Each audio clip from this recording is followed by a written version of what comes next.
I actually have to say that it's two things. And maybe later on I'll get into a little bit more in depth, but one of the most fun things I did was to attend a convention in Knoxville. And I won't say more about that. Maybe I'll say more about that later. But then the next most fun thing we did was our Pi Day activity, which was held at Top Golf, for those of you who know that chain. And we had alumni, but we also invited some of the local collegiate chapters. We have multiple colleges around us. And we had representatives from, I think, 3 different collegiate chapters, and it was really fun getting to know them a little bit better on that Pi Day event. So personally, I didn't even swing the golf club until the very end, so it wasn't about golfing that made it fun. I will name the one thing that was the funnest thing is that we saw a band. We went to a bar and saw a band, and you might say, "Yeah, you go to a bar and see any band anytime." But this was a special band. This band was the Suspects. And the lead singer was this woman who was, dressed very flamboyantly when I saw her the very first time, because my neighbor is actually the drummer. But when I met her, I was wearing a Tau Beta Pi necklace. And she said, "I know what that is. That's Tau Beta Pi." I'm like, "Come on." She's like, "Yep, I'm a member." I'm like, "No way. I don't even believe it." Sure enough, she's a member and a really smart woman. So then I made a little event, and some of us went out there to watch them sing. They're an 80s cover band. They did a great job. I'd say that was the funnest. So I can address that a little bit, and again, I think the biggest success overall, at least from the alumni chapter point of view, was our Pi Day event at Top Golf. And the reason that I think it was good is that is the second part of my answer. And from a personal point of view, what I think is good is that this was our kickstart year, a little bit like Mike was just talking about, coming out of the pandemic. So during the pandemic, and we'll talk a little bit more about that later, I guess. We did some online stuff, joined some of the national activities, and it was nice in that we sort of went from being a local Cleveland chapter to having everybody in the country could just do things together at the same time, because it was always online anyway. But this was our comeback year, and we were starting from a little bit lower level, like what Mike was talking about as well. And we organized as a leadership team the Pi Day event at Top Golf.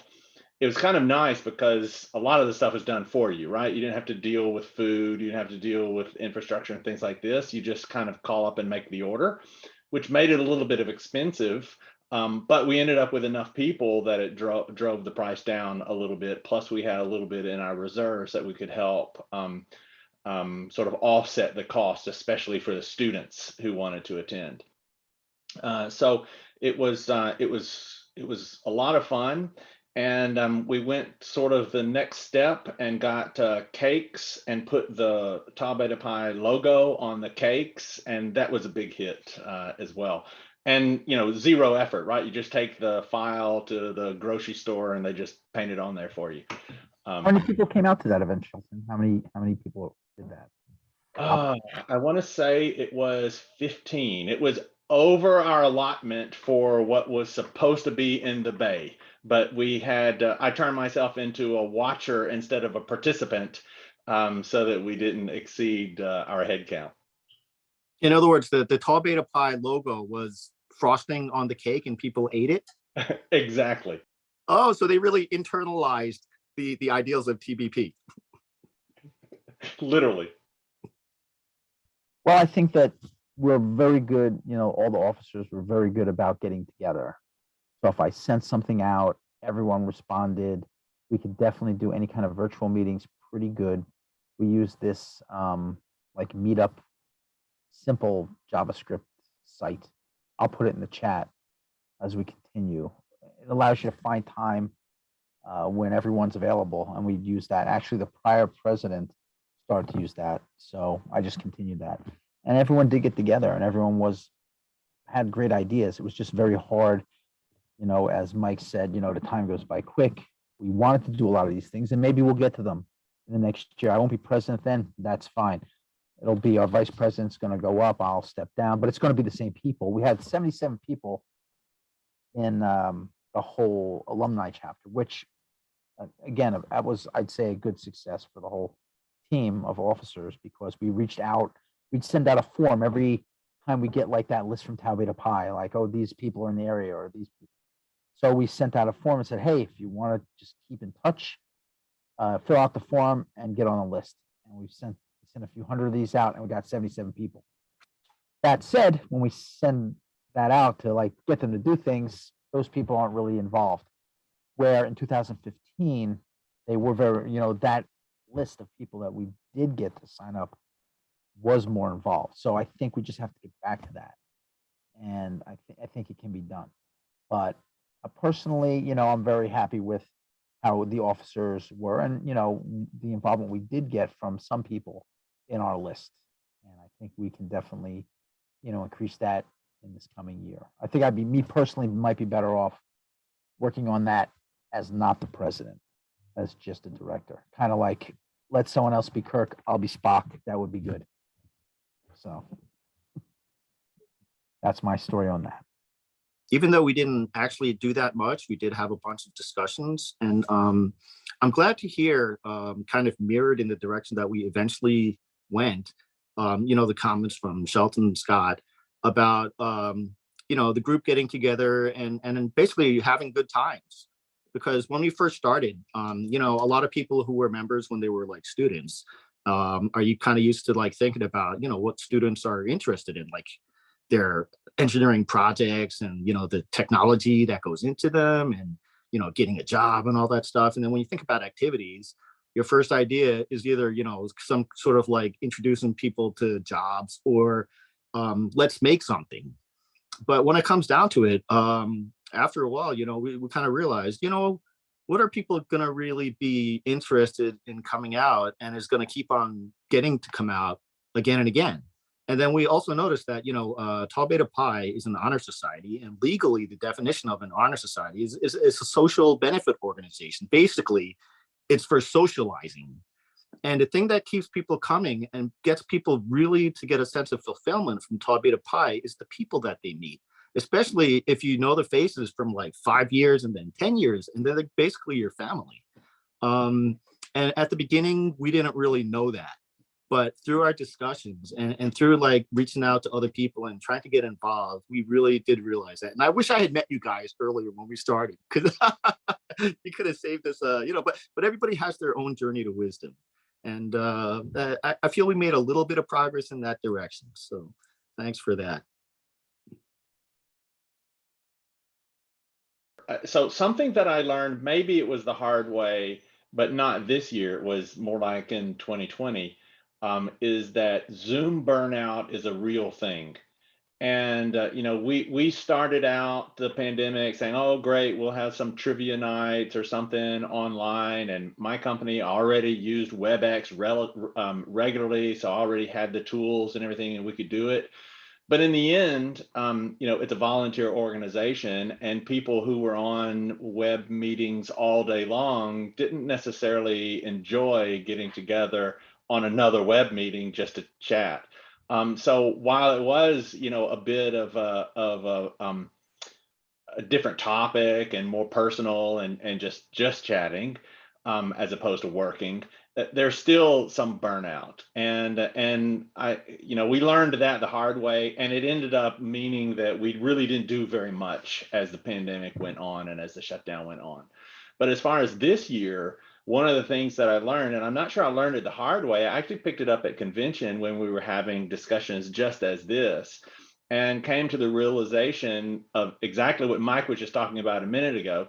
You can't please all of the people all of the time. And so when planning events and such, you're never going to find a perfect event that's going to satisfy everybody and everybody will want to attend. And that's okay. And so one of the things that we've been emphasizing this year, and will emphasize moving into 2023, is to have multiple smaller events where we don't put all of our eggs in one basket and hope that it's just the right one, but have maybe different flavors, and different people might attend, but the right people will attend the right meetings and or the right events. And that's one of the things that I picked up this year, and I'm trying to implement more and more as we move forward. We started not knowing basically what we wanted, who our members were, what was possible and what was not possible, whether we should go to a restaurant, or would it be preferable to be done online because people might not want to come out or could not come out during COVID, or, you know, all these different things. And I wish I had known, first of all, the members who are officers should not think about too much what we're going to do, right? You just said, you know, maybe I should have called people and asked about the restaurant. We should have called. We should have asked.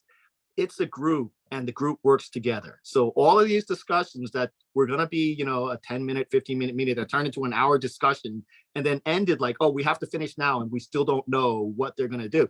We should have just reached out to people, and then we could have all walked together and together found not just one ideal restaurant, but, you know, like, let's do fish tacos this time, and next month we'll do that steak place by the lake. And then, you know, the next week we'll go to that place that has escargot, but nobody's going to order it because, you know, but the thing is that people, when they have their contribution and then, oh, you know, this restaurant, I suggested it, you know, they're going to sell to everybody else.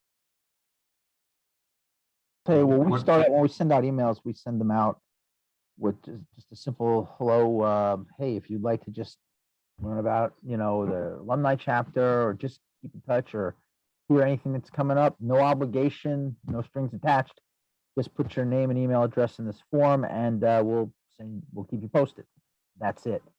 And we get, you know, we have like 77 people reply to that, but then getting them one more step, like, hey, we're going to do this on this date, or hey, you know, maybe come out and do this other thing.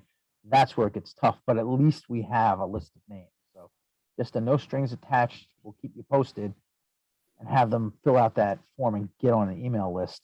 I think that's a good first step. For LA, I think we had like a similar problem, and I actually still have that question. But one thing that we're pretty sure of, that in the beginning, it's like I had all these ideas, and when we wrote an email, you know, it would have a bunch of really good ideas, but, you know, KISS is kind of like, you know, a lesson that I really need to take to heart, because, you know, when people open an email these days, they want it to be a text. They just want to open it up and get the point. And if you have an image, or if you have a link, especially if you've done something, or if you plan to do something and it opens up to a YouTube video, you can see the video real quick, and they open it up like, oh, that looks like fun. And that will be the message right there. The content of the message is, it looks like fun. And then it doesn't have to be an engineering activity. It could be just anything that sparks people's interest. And, you know, people have advised to me, you know, because we didn't have like Instagram and YouTube and all this stuff when I was a kid. And I have no idea how to do all that stuff with like the links and hashtags and stuff like that. But actually, if you look it up, if you can spare any time and see how do social media people get their name out there, it's perfectly applicable to basically advertising what you want to do. It's actually a responsibility for anybody who's really wanted to do something for their organization, especially if it's basically dead like ours is. And I don't know, maybe yours more dead than mine, or vice versa. But yeah, think about it as you want to social mediaize your communications, maybe, and keep each communication simple, and also keep them coming. Because if you just send one and then you don't send something out for a couple of months, people are going to think you're dead. But don't send too much that people put you in their spam inbox.